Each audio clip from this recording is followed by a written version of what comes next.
difference between being a solid 2 wide receiver on an NFL team and the 1 is significant, right? If that is your 1 and you average 12 feet of nobody being within your vicinity, that is a huge deal. Wait, Jeff. Let's say it was 5 yards. How many feet would that be? 15, maybe. I'll work it out later. I'll see if that's right. Hey guys, Shannon, get a calculator and see if that's right. So when you hear Tom Brady, Jeff, talk about commitment, right? If you were his teammate, what would you think about? Like, what would you think when you heard that? Nothing. I would think, what is he asking me to do? I'm going to keep doing it because this dude wins Super Bowls. That's what I'm thinking. I'm thinking, I don't care what this dude's doing on his podcast. I don't care what he did for his 11 days. I don't care what. He makes my team that much better. We are in the business of winning. I'm thinking about blocking the defensive tackle. I'm not in the business of him being wherever he's supposed, or wherever he wants. He's here with us right now. I'm taking full advantage because I can stack rings and success on this guy's coattails. I am all in. I ain't concerned about anything. When he shows up and he walks between those white lines, that is a driver. He is the dude. Ain't nobody. I wouldn't worry one bit. Hey, Tom, what do I need to do? Where do I need to be? At what time? Show up and we'll go make it happen. I was listening to Jason Kidd the other day, Key, where he was talking about Jalen Brunson, and he was saying Mark Cuban's not going to like this because obviously he's coach of the Dallas Mavericks. He's like, but the best thing, I got Jalen Brunson paid. Yeah. Right?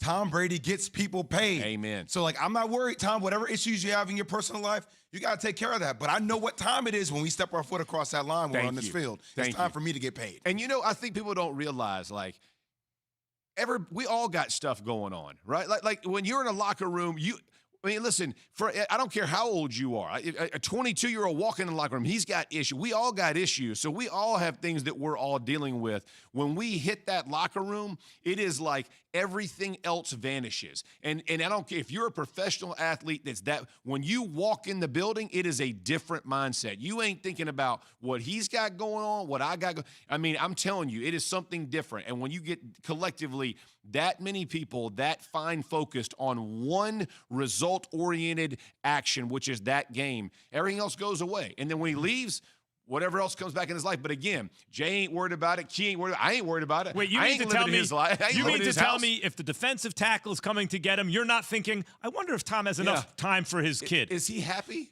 Is Tom happy right now? What is happy? Whatever. Yeah, I'm like, bro, zip that thing over there. Let's get it. Let's get a catch. Throwing lasers, right? Yeah, You're let's get a catch, bro. Let's go score. I told you once when Jeff said it clear. Once he walked in that building and pushed that code and opened up that door. Yes. And he ain't. Mike Martz. Do you want to hear what he said about Justin Fields again, or do we all have that? Do you think, Jay? I wouldn't mind hearing it again. Here he is on Justin Fields. Listen again. I'm just shocked at the Bears. I mean, they took this quarterback. They went up and they spent a lot to get him, and he was less than remarkable would be the kindest thing that you could say about him. I don't know if I've ever seen such a bad performance by a quarterback in his opening performance of the season. Like, he was just completely awful. He really deflated the football team with his performance. All right, so that was the winning quarterback on the lesser team that he wasn't a fan of.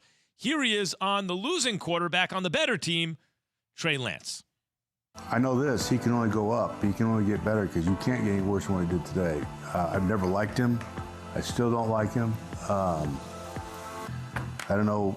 I'd like to know what he does so well because he's not a great passer, doesn't have good skills, takes him a long time to set himself and throw the football. So let's take just his assessment, his football assessment, Key. How accurate was it? I think he's way off. I think he's way off. I think he's extremely way off.